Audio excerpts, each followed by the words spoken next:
Welcome everybody to week 5, day 2. Today we're going to be talking about unordered maps, which is my favorite data structure in all of computer science, also known as hash tables. If Mick Rowley's here, I'm sure he could find the Hashu Mappu video for you all, so you know what it means. No, he's not here, so let me find it for you. You can watch it at your own leisure. Was it anime? This one here. All right. So go ahead and check that one out on your own time. That's why you always hear me say Hashimepu whenever we talk about hash tables. So hash tables are, though, my favorite data structure. There's really two data structures that you need to know like really well and that we use all the time. And those are vectors and hash tables. And today we're doing a brief hash tables lecture. We're showing you how to use them, use the ones in the standard library. We're not going to show you how to make them. How to make them will come later.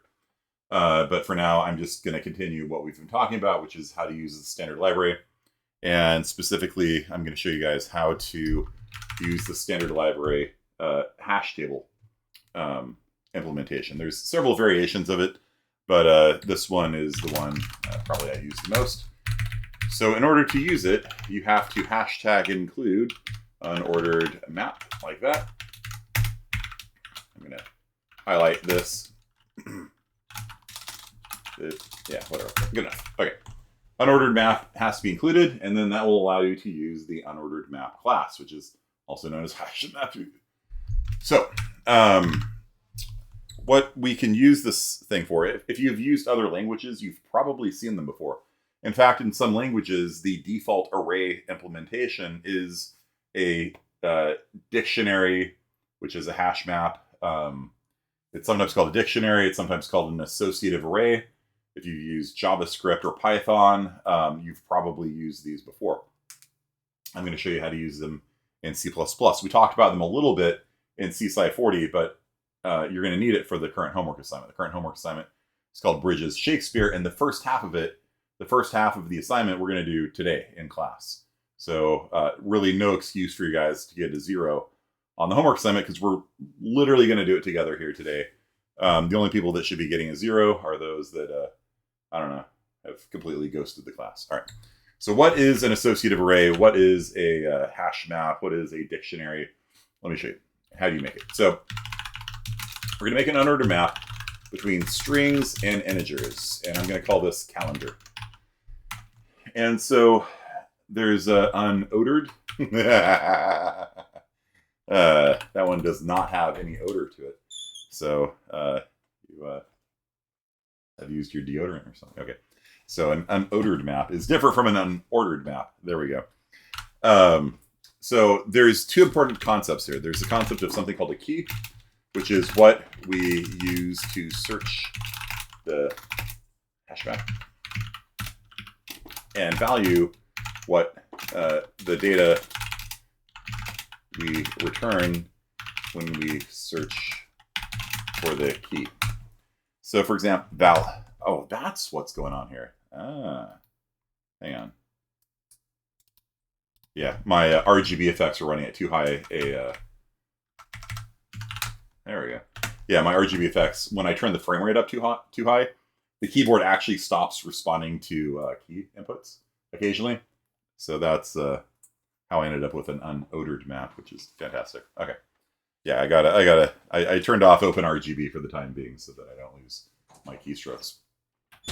Okay, so a key and a value. So we're going to search for the data, search through this data structure using key as the thing that we're looking for. And then value is the data that is returned from that. So for example, for a calendar, we could use this to associate months and how many days are in the month.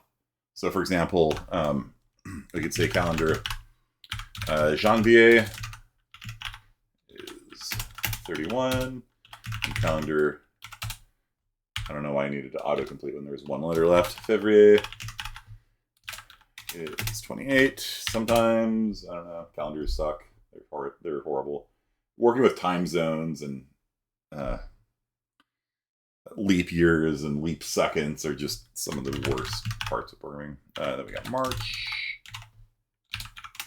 31, and we got April, it's got 30, and so on and so forth. And so the key is the string holding the month, and the value is obviously how many days are associated with that month.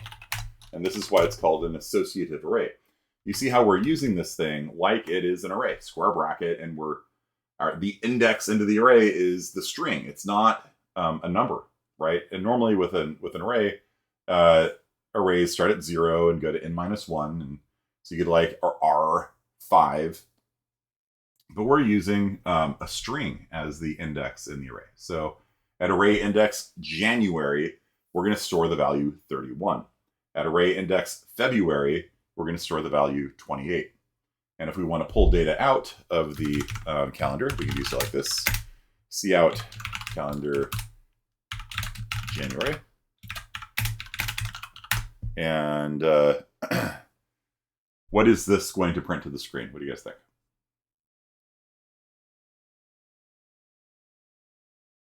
$31. All right. All right. YY3P.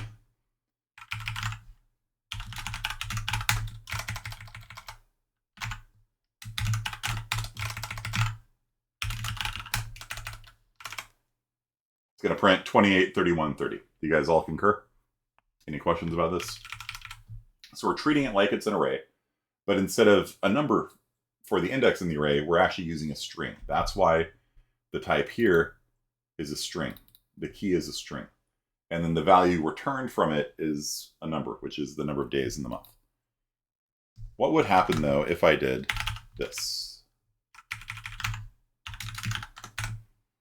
What do you think that is going to do?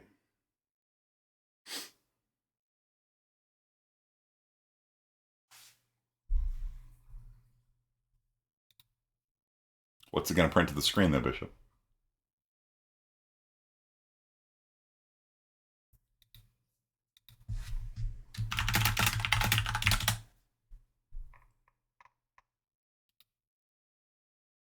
Yeah. So this is super danger sharp edge. Okay. The square bracket operator will actually insert into the hash map an entry for May, which is not usually what people expect, with a value of 0. Okay. So this is actually going to add to the hash table an entry for May. Well, all I thought we were doing was just printing out the value. It actually inserts a new entry into the hash table as if we had done this with a value of 0 in May. So this is not what people expect. This is a super danger sharp edge. And so I can even show you what this will look like if I print out all the elements in the hash table. So if I say for every const pair string int by reference x in calendar, I'll explain what that means in a second. We can see out x dot first as x dot second days. So if we run this,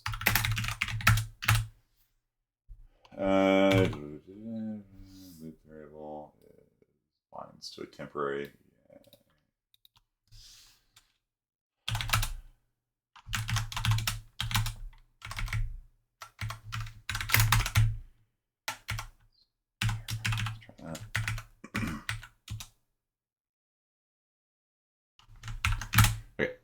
So you'd see the hash table has the following entries. May has 0 days. March has 31 days. February has 28 days. April has 30 days. January has 31 days. Now notice that these months are not sorted in any way. But this is our entire hash map there, right? It's actually printing out everything in the hash table, all of the keys and all the values associated with those keys. And you'll see it added an entry for May with 0 days. This is a problem. If you typo something, it will make an entry for the typo and put it in with 0 days or whatever. Okay.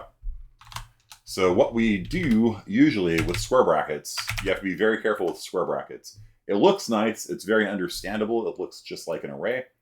But what we do if we're ever like reading out of a hash map, we do this. We say if calendar.contains May, not May, then output it. Okay. And so this is the proper way of doing it. Anytime you use square brackets to like read from a hash table, make sure that the thing exists first. And so .contains is a member function of the hash table class that will return true or false if May is in the hash table. If it is, it prints out how many days May has. If it doesn't, it just skips over it and nothing gets added. And if we do this, then you'll see that we have now no longer added. What's going on, bro? You'll see that we have no longer made a fake entry for May in here. Do you guys understand why this is like a big deal? Like, you'll just be adding entries to your database.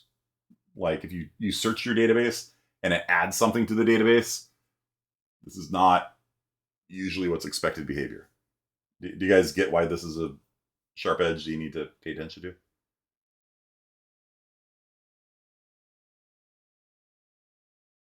Okay. So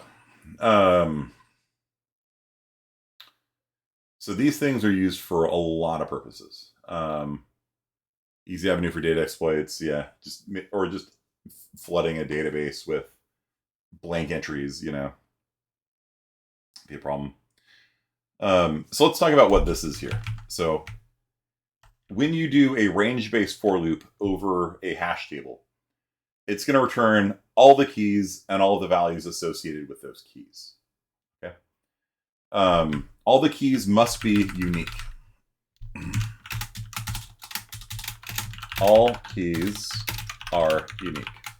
So if I did this,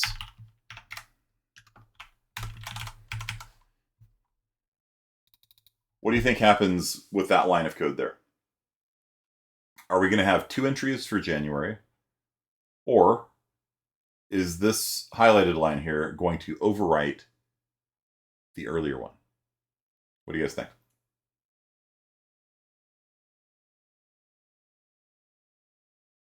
Yes, you are all correct.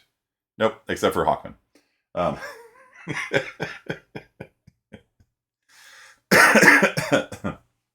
It will overwrite it. It will overwrite it. So, yeah, it works just like an array, right? Like if we had an array where you had said like array 5 equals 31, and then you said array 5 equals 310, like it just overwrites it, right? Like at the slot for January, the value changes from 31 to 30. And so it just overwrites the value there. So each key is unique for that reason, okay? However, you can have multiple entries that have the same value. That's fine. Like January has 31 days, March has 31 days. It's fine. So values do not need to be unique.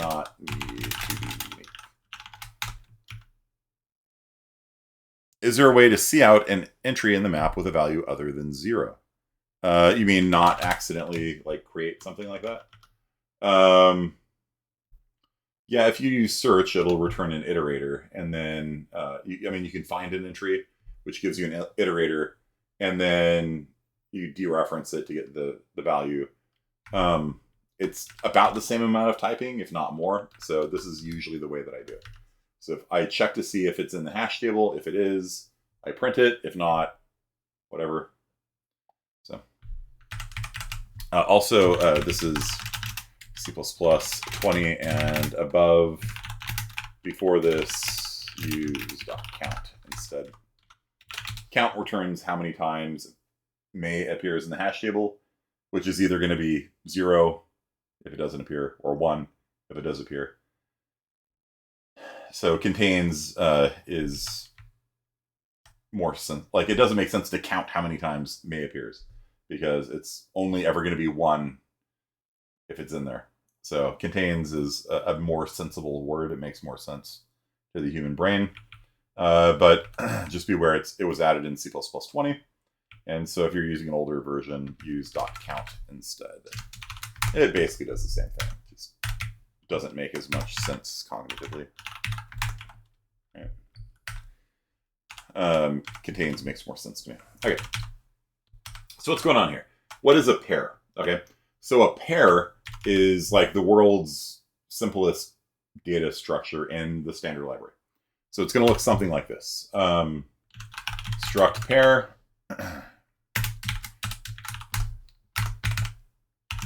String first and int second. And this is actually templated, but let's just ignore that for now because we haven't learned templates yet. And so what you can see here is I'm now getting a violation of the ODR. So the ODR, the one definition rule, says that each class can only be defined one time. I've now defined the pair class a second time. And so it's now upset with me that the reference to pair is ambiguous, right? Because I've basically recreated the pair class from the standard library. So this is an ODR violation, but I'm just showing you guys what this class looks like. So it's just a pod, plain old data structure. It's got two member variables, .first and .second. .first is the key, and .second is the value. And so when you do a range-based for loop over a hash map, it gives you every pair, every key value pair. So it's going to give you January and 31 together. It's going to give you February and 28 together. It's going to give you March and 31 together. And it returns these one at a time. And then you can grab the key, the month. January has, and then the value, 31 days. You guys understand this? I'll comment this out so we stop getting yelled at.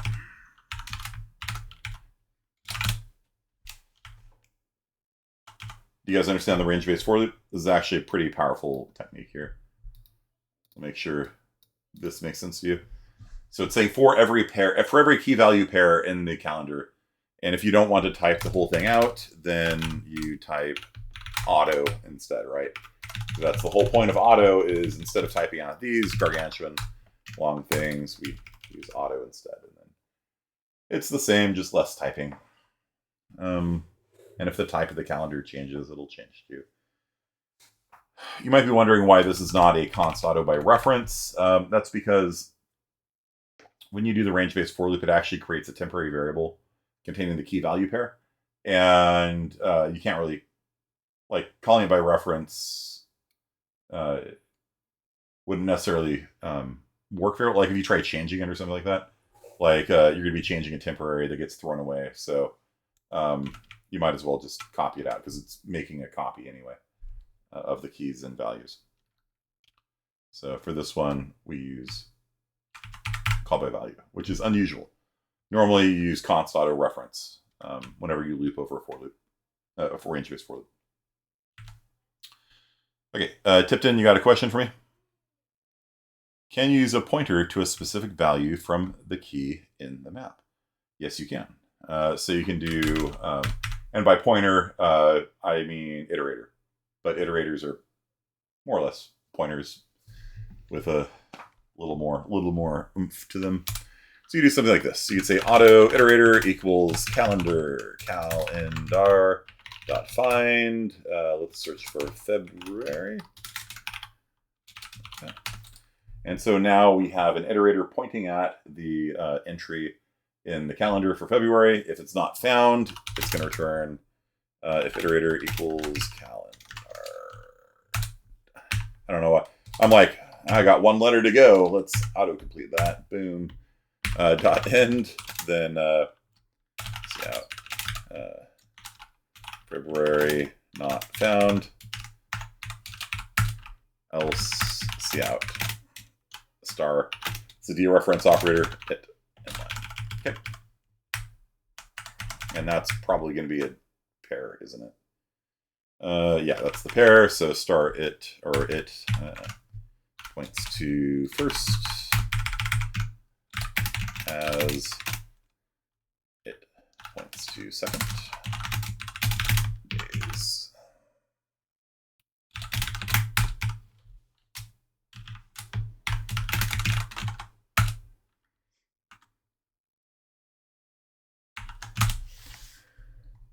So yeah, you see right there, February has 28 days. And so you can use find to get a pointer effectively to the thing, to the entry in the hash table. And then you can use the arrow operator to grab the key and the value there. And if it's not found, like let's say we lowercase this, right? It's not going to find it. And we say February not found. Okay. So that is some good old-fashioned searching. Now, what makes this different from a vector, other than the fact you can use square brackets with any type, which is pretty cool, right? Like, I'm going to go to array address March, which is kind of cool that you can do that. Instead of like array square bracket 7, you can do array square bracket March. Kind of cool. The other really cool thing about this is it faster? Yes, it is. That's why hash maps are the king. So let's first talk about the running time, like big O notation. Okay, big O says, roughly speaking, how long does something take to run? Okay, so if you have a vector with 1 billion integers in it, and you are trying to see if any of the elements contains the number 42, how many searches do you have to do, worst case?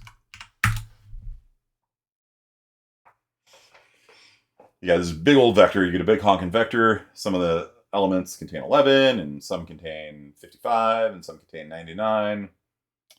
They're not sorted, they just contain numbers. And you want to see if any of them contains the number 42. How many elements of the vector do you have to search?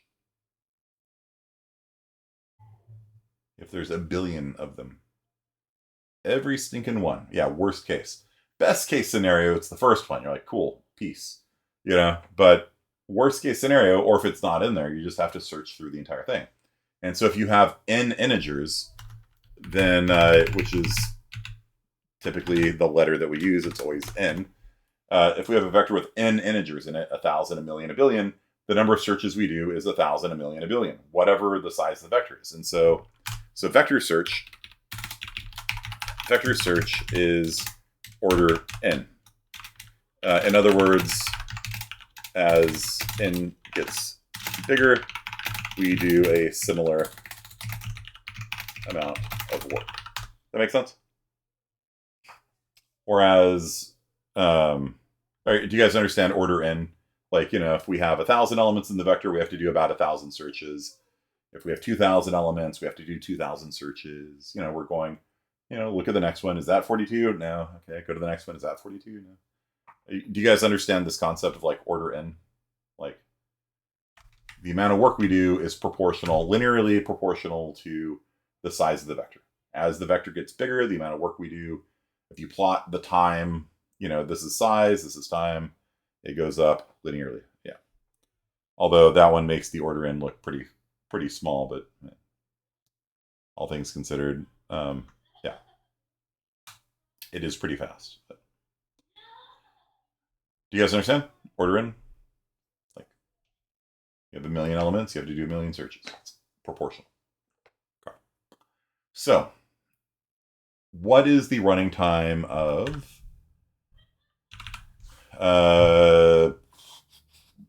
vector.front?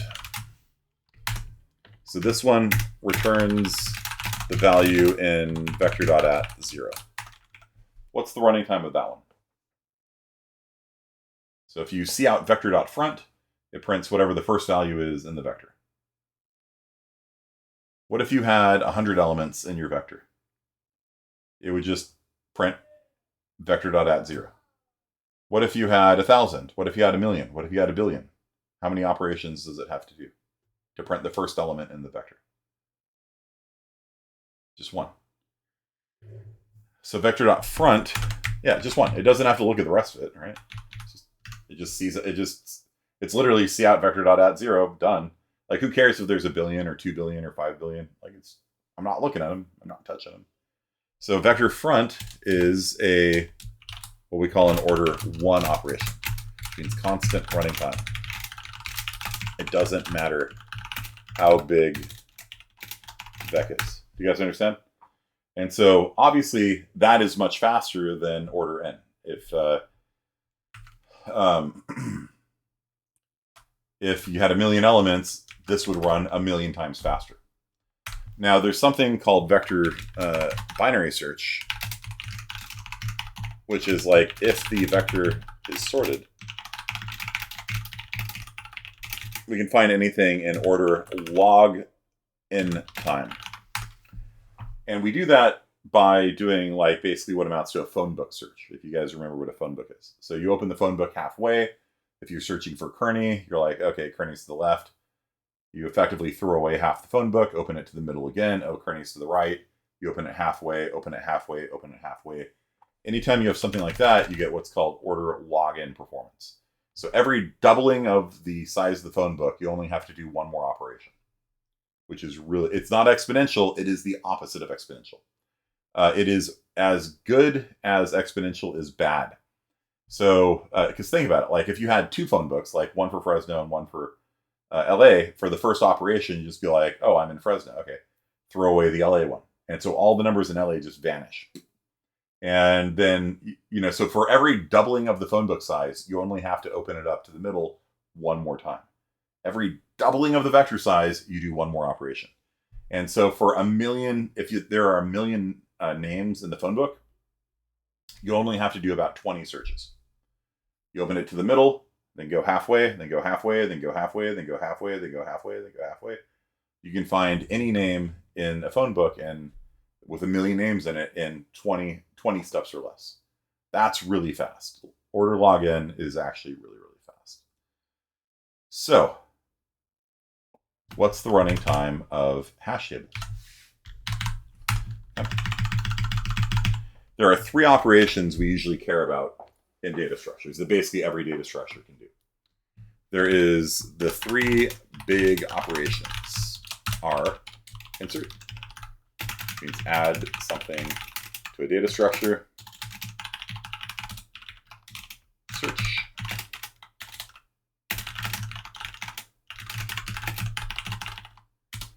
and delete.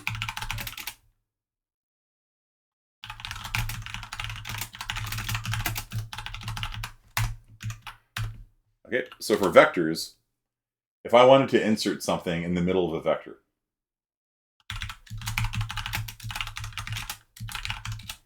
how long does that take?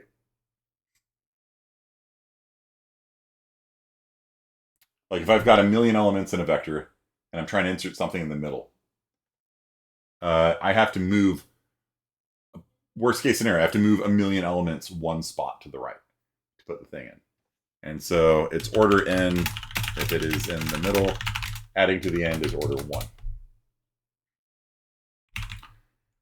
for insert. What about search? We just did that one. It is order n if unsorted, order log n if sorted. And then delete is the same as insert. What if you delete the first element of a vector? You got to move everybody after it 1 to the left, 1 to the left, 1 to the left, 1 to the left. And so if you have 1,000,000 people in a vector and you delete the first element, you have to move 999,999 people 1 element to the left. And so this is order n. If in the middle, order 1 at the end. So hash tables.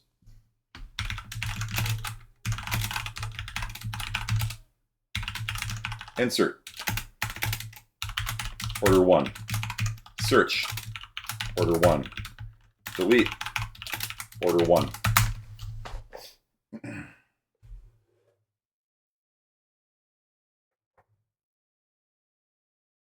If you have parsed the entire English language and you wanted to know if the word programming is in the dictionary, it can find it in constant running time.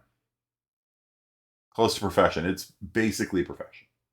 The only thing faster than order 1 is order 0, right? Which is kind of a meme running operation. It's not. It doesn't mean it's one operation, but you can kind of think of it mentally that way if it helps you. In a single operation, it can find out if the word programming is in the English language or not, and that's pretty rad.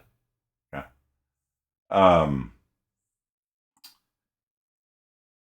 If you want to do,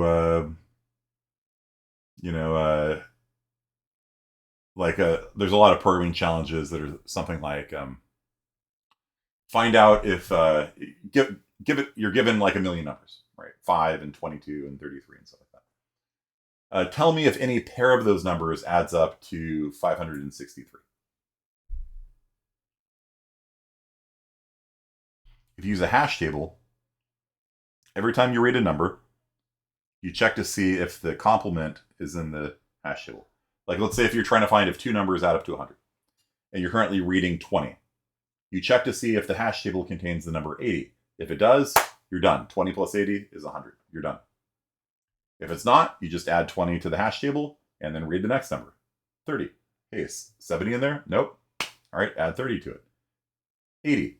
Is 20 in there? Yes, it is. 80 plus 20 is 100, and you're done. And so hash tables enable you to do all sorts of really interesting algorithms like that extraordinarily fast.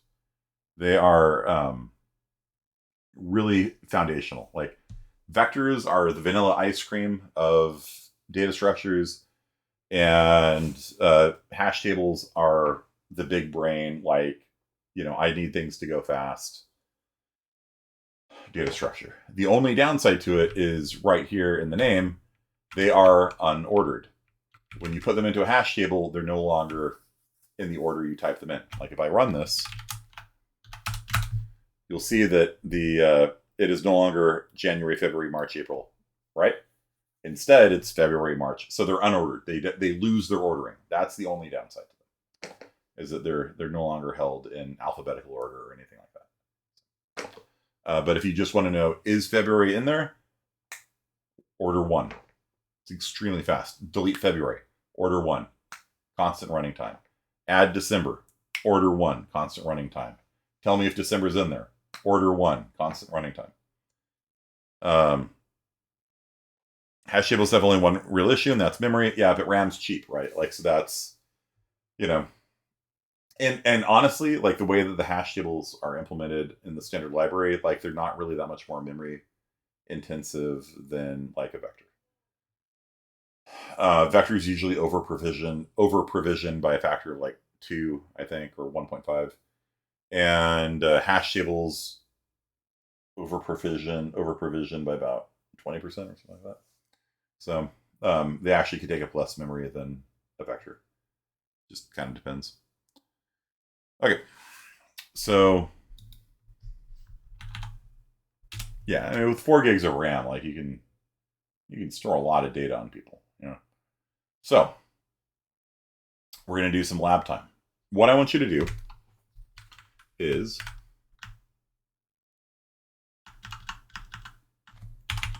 keep that around maybe.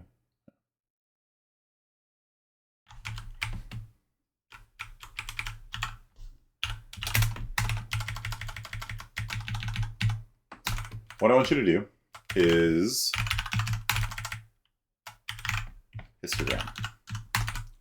Okay, so what is a histogram? Histogram, word count, how many times each word appears. So, for example, if I say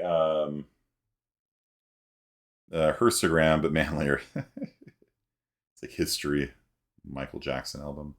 So if I say the apple is the best apple, our code should output the appears how many times? What's the word count for the? How many times does the word the appear? 4. And then apple appears how many times? 2. and is appears once, and best appears once. So you're going to take this as the input, and then this is your output. And you're going to do this by using a Hashu Mappu, right? So every time somebody types in a word, you're going to get the current. The int here is not days anymore. It's how many times it appears in the input. Okay. So, and then when you're done, you're going to just output the hash map like this, and it'll say the appears 4 times, and apple appears 2 times, and things like that. Okay. So your job is to while loop, read in one word at a time.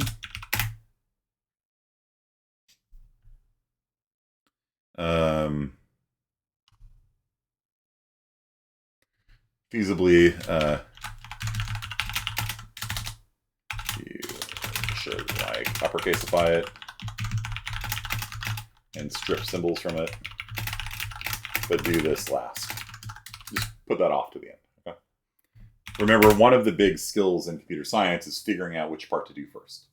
And so if you get it working with like the lowercase and the uppercase being held separately, then you know you can just slap on a little bit of uppercaseify action later on and make it work.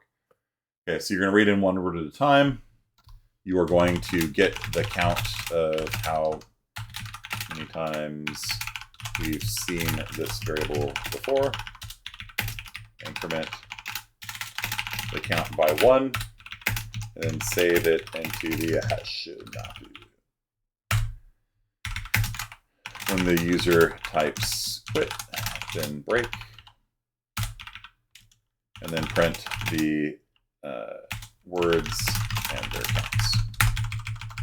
Okay, so you're going to do a little bit of lab time now. As a couple examples here, here's some example code. Don't copy this exactly. You can do something like words. Hello.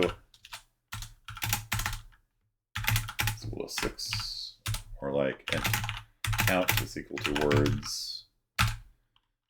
Ooh.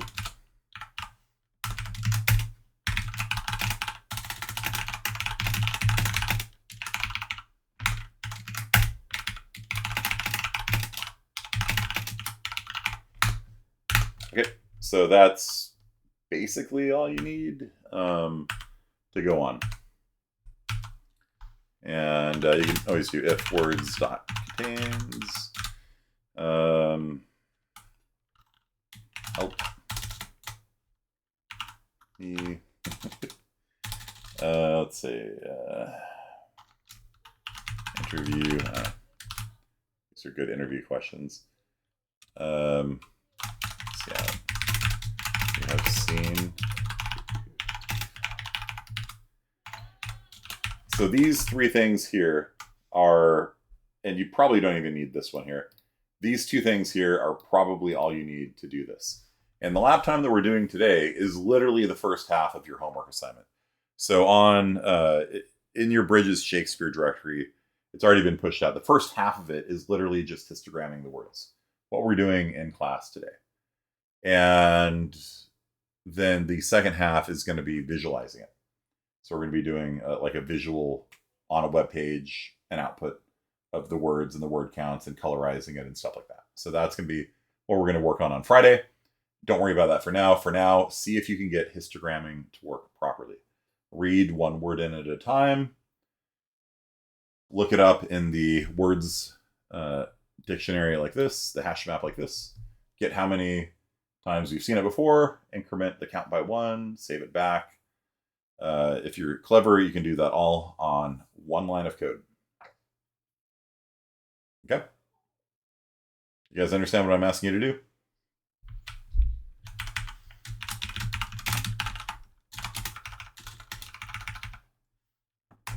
All right.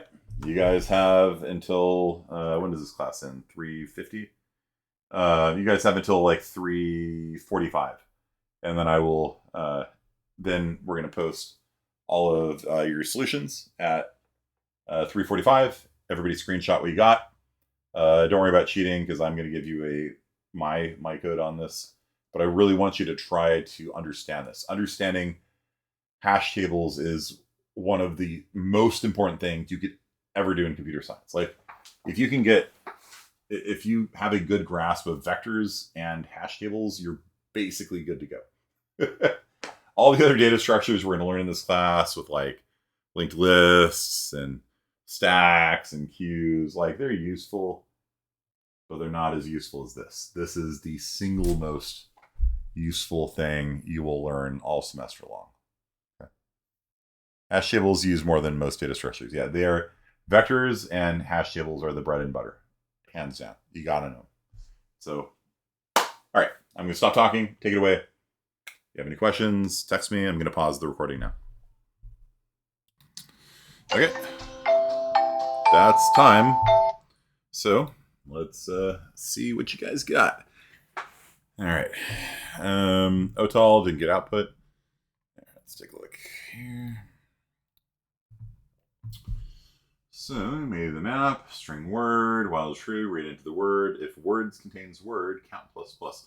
So you have, okay, so the problem here is that you have one count for every word in existence. You're not using this integer here, because every word is associated with an integer, and that integer is its count. So, oh wait, okay, wait, count plus plus. Why would you?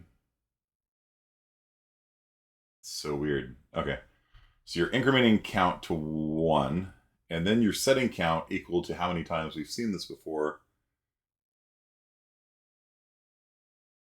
No, it's and you got, where is the end of the while loop? Yeah, all this stuff. Hang on one second. All right. All right, let's look at some of the other. Like, command to pause also puts up is command shift P to pause. It also launches a private window on Firefox. Yeah, so the flow of control isn't quite right here. Let's look at another one. Hansen. Let's see. For every character in the word, you uppercase it. All right. It's acceptable. And this is going to read until CN fails, which is acceptable. If the word is quit, it breaks. Otherwise, boom, there it is. Yeah, perfect. Yeah. The indentation is the only thing I can take issue with here, really. This needs to be indented, but that is actually a great implementation. Also, the return 0 is strictly not necessary. You can put it in, most people do, but it's not needed.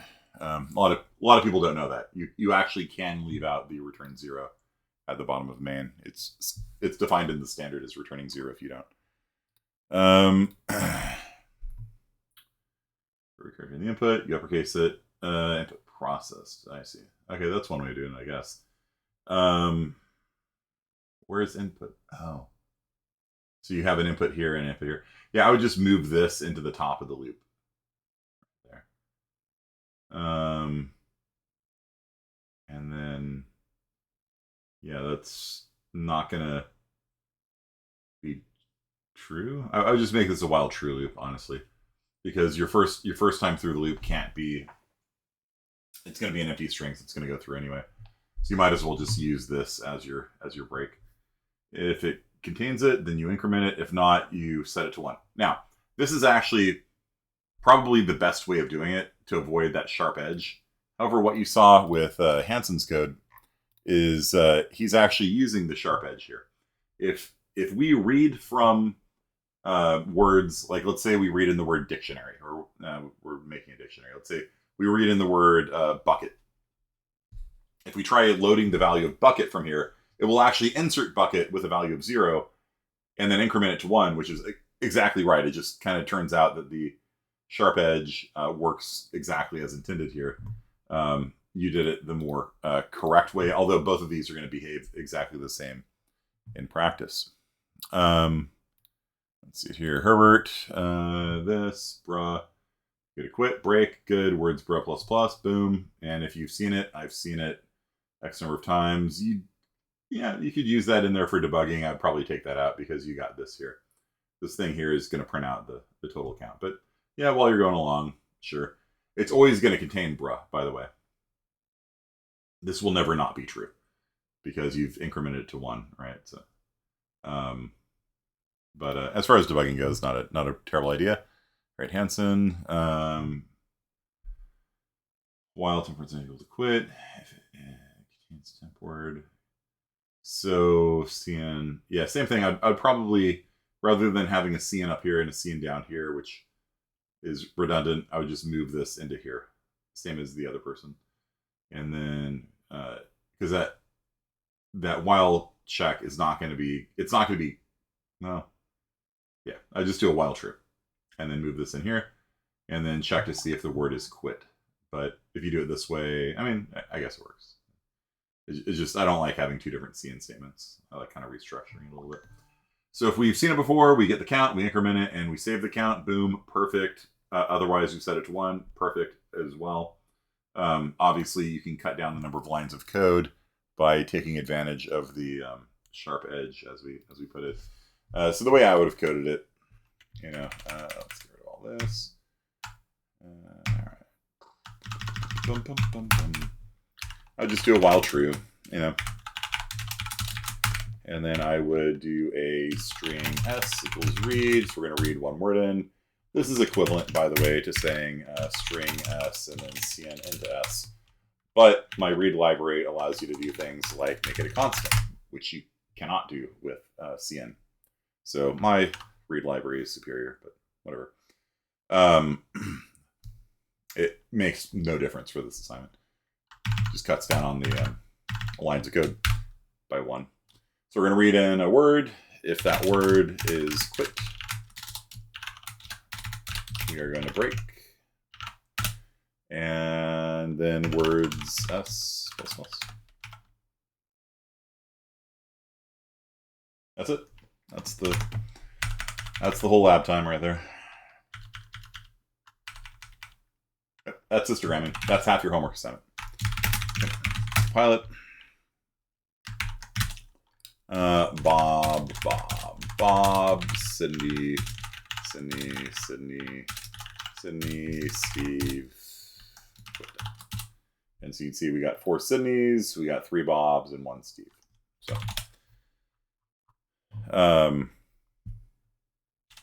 So, and this is a very fast algorithm, right? Each one of these axes to see, have we seen the word before? And if so, how many times have we seen the word before, is order 1. It's very quick. So this is a very efficient algorithm. And yeah, so if you want to histogram a file, which means you're going to see how many times each word appears, then this is a great way of doing it. Let me add in 1 check. What if an error occurs? So if an error occurs, also we'll break, and then we can do something like, I don't know, like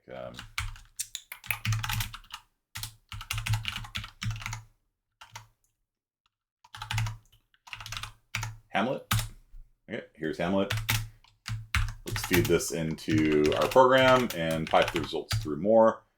And so you can see here, we've got a word count for every word in Hamlet. We need to get rid of these. For the homework assignment, we're going to be getting rid of the special characters and periods and things like that. And we're going to be uppercaseifying them all. Let's see if we find Hamlet.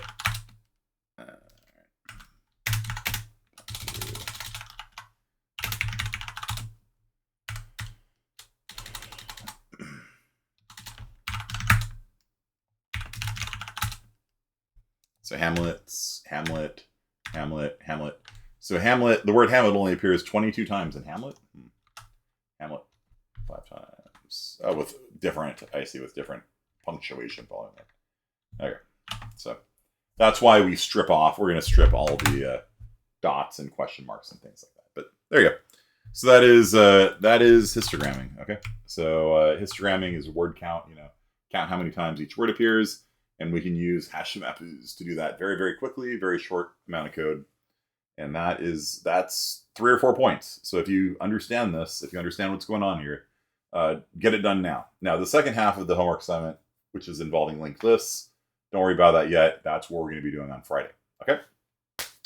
So get going. Try and get the histogramming in by Friday, and then you'll be in a good place for lab time on Friday as we do the homework assignment. Cool. Thanks, everybody. I hope you had a fun and enjoyable experience today. See you guys next time.